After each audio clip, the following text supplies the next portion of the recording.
Asia ఖండంలోని అతిపెద్ద గిరిజన జాతరగా పేరుగాంచిన మేడారం నేడు ప్లాస్టిక్ మహమ్మారి కోరలో అల్లడెత్తుంది. అధికారుల నిర్లక్ష్యంతో భక్తుల అవస్థలు తప్పడం లేదు. మేడారంలో పేరుకుపోయిన ప్లాస్టిక్ భూతంపై ఆదివాసీ నవనిర్మాణ సేన రాష్ట్ర వ్యవస్థాపక అధ్యక్షులు కోర్స నరసింహమూర్తి మండిపడ్డారు. సేవ్ ఫారెస్ట్, సీజ్ ప్లాస్టిక్ అంటూ నినాదాలు చేస్తూ నిరసన వ్యక్తం చేశారు. అనంతరం మీడియాతో మాట్లాడుతూ 100 కోట్ల రూపాయల నిధులతో ప్రభుత్వం ఆలయ అభివృద్ధి పనులు చేస్తుంటే మరోవైపు కింది స్థాయి అధికారుల నిర్లక్ష్యంతో ప్లాస్టిక్ మహమ్మారి భూతం రాజ్యమేలుతుందని అన్నారు. జాతరకు ముందే 15 రోజులకు 30,000 టన్నుల ప్లాస్టిక్ కుప్పలు తెప్పలుగా డప్పింగ్ యార్డుకు తరలించిన దహనం చేస్తున్నారు. ప్లాస్టిక్ వ్యర్థాల్లోని ప్లాస్టిక్ కవర్లు, జంతు కలయిబరాలు సిరిగేషన్ చేయకుండా భూస్థాపితం చేస్తున్నారని అన్నారు. ఇప్పటికైనా ములుగు జిల్లా అధికారులు నిద్రమత్తు వీటి ప్లాస్టిక్ రహిత మేడారం వైపు అడుగులు వేసేందుకు కృషి చేయాలని ఆయన కోరారు. ప్రభుత్వం కృషి చేయాలి. ప్లాస్టిక్ రహిత మేడారంగ ప్రభుత్వం కృషి చేయాలి. ప్లాస్టిక్ రహిత మేడారంగ ప్రభుత్వం కృషి చేయాలి.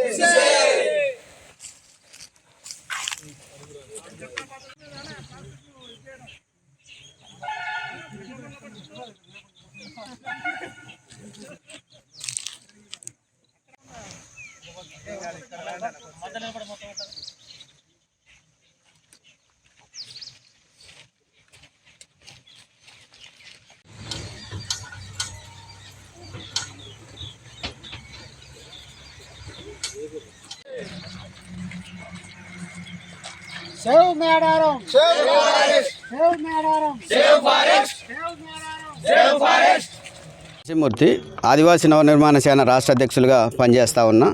ఈరోజు తెలంగాణ రాష్ట్ర ప్రభుత్వం మేడారానికి అభివృద్ధి పేరుతోటి ఇక్కడున్నటువంటి సమ్మక్క సారలమ్మ వనదేవతల యొక్క చరిత్రని మరి చారిత్రాత్మకంగా మరి ఉండడానికి కొన్ని వేల సంవత్సరాలు నిలపడం కోసం 250 కోట్ల రూపాయలు మరి కేటాయించడం జరిగింది. ఆ అభివృద్ధి పనులు కూడా జరుగుతూ ఉన్నాయి. మాకు ఎటువంటి అభ్యంతరం లేదు. కానీ ఈరోజు ఈ అభివృద్ధితో పాటు ఈ ప్రాంతంలో మేడారం మొత్తం కూడా భక్తులు చేసేటటువంటి ప్లాస్టిక్ వ్యర్థాలతో నిండిపోతూ ఉన్నది.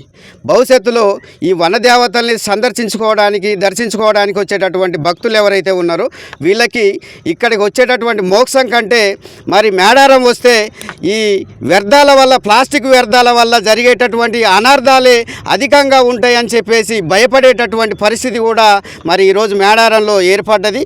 కాబట్టి మేము అంటున్నాము, మేడారంలో మీరు అభివృద్ధి పనులతో పాటు ఇక్కడ జరిగేటటువంటి ఏర్పడేటటువంటి ప్లాస్టిక్ వ్యర్థాలు ఈరోజు మేడారాన్ని ఒక మహమ్మారి లాగా పట్టి మరి కబలించేటటువంటి పరిస్థితి ఈరోజు ఏర్పడ్డది.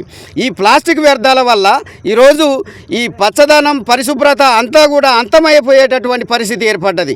ఈరోజు ఈ మేడారం చుట్టూ ఉన్నటువంటి అడవంతా కూడా అంతరించిపోయేటటువంటి పరిస్థితి ఏర్పడ్డది. అడవిలో ఉన్నటువంటి జంతువులు కూడా మరి చనిపోయేటటువంటి పరిస్థితి ఏర్పడ్డది.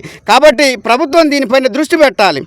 ఏదో నామమాత్రంగా మేము ప్లాస్టిక్ను నియంత్రిస్తూ ఉన్నాం అని చెప్పడం కాకుండా దానికి ప్రత్యేకంగా ఈ ప్లాస్టిక్ని నియంత్రించడానికి ఒక నిఘా యంత్రాన్ని కూడా పెట్టాల్సినటువంటి అవసరం ఉన్నది.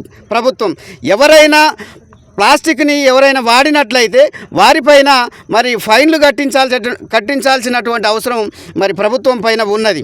మేము అదే చెప్తా ఉన్నాం, ప్రభుత్వం మీరు అభివృద్ధి చేయండి, కానీ భవిష్యత్తులో మీరు ఏదైతే ఈరోజు 250 కోట్ల రూపాయలు పెట్టి అభివృద్ధి పనులు చేస్తూ ఉన్నారో మా చరిత్రని, ఆదివాసుల చరిత్రని, ఇక్కడున్నటువంటి సమ్మక్క సారలమ్మ జాతర యొక్క చరిత్రని మీరు ఏదైతే సుదీర్ఘకాలంగా ఉంచాలని అనుకుంటా ఉన్నారో అదేవిధంగా ఇక్కడున్నటువంటి భావితరాల కూడా కాపాడాల్సినటువంటి అవసరం ఉందని చెప్పి మేము ప్రభుత్వానికి విన్నవించుకుంటా ఉన్నాం. అదేవిధంగా ఫారెస్ట్ అధికారులు మరి ములుగు నుంచి, పసరా నుంచి, ఏటూరు నాగారం నుంచి వచ్చే రోడ్డు మార్గంలో మరి గ్రీన్ ఫండ్ పేరుతోటి మరి వెహికల్స్ దగ్గర మరి డబ్బులు వసూలు చేస్తూ ఉన్నారు. లక్షల రూపాయలు వసూలు చేసి అడవిలో పేరుకపోయినటువంటి ప్లాస్టిక్ వ్యర్థాలన్నింటినీ కూడా మేము తొలగిస్తామని చెప్పేసి చెప్తా ఉన్నారు. కానీ ఎక్కడ చూసినా కూడా ఈరోజు ప్లాస్టిక్ గుట్టలుగా ఉన్నది.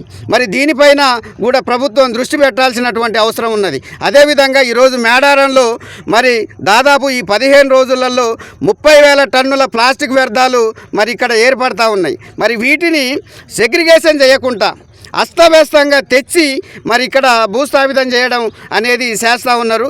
ఇదే సెగ్రిగేషన్ చేసినట్లయితే ఖచ్చితంగా ప్రభుత్వానికి కూడా కొంత ఆదాయం వచ్చేటటువంటి అవకాశం ఉన్నది, సీసాలని ప్లాస్టిక్ని వేరు చేయడం వల్ల. కాబట్టి ప్రభుత్వం దీనిపైన కూడా మరి దృష్టి పెట్టాల్సినటువంటి అవసరం ఎంతైనా ఉన్నది.